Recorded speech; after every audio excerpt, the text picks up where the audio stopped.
po, ito po yung tamang pagkakabit ng timing gear.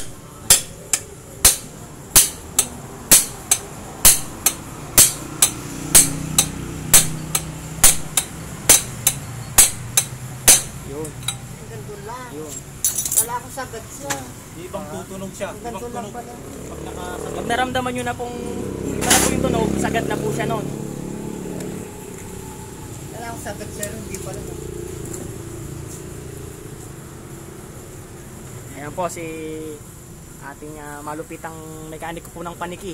Ayan po siya. Ha? Nakalay pa yan. Oh.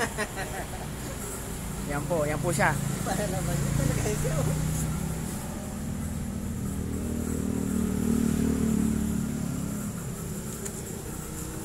Ito po yung dati niyang timing gear.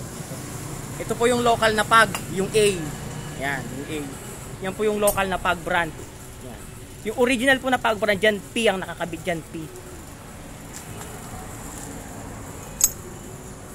Ayan na guys. Guys. Pati po itong binili niyang rocker arm na Skygo daw. Ito po.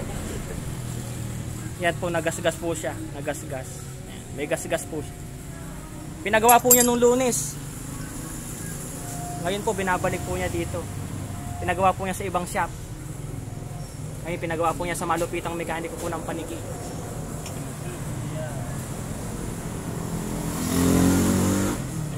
Nakabit na po niya yung timing gear sa taas. Timing mark po yan. May timing mark po yan.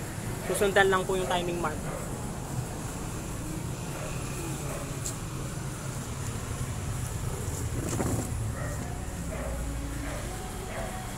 Yan, update po namin kayo mamaya pag natapos na po.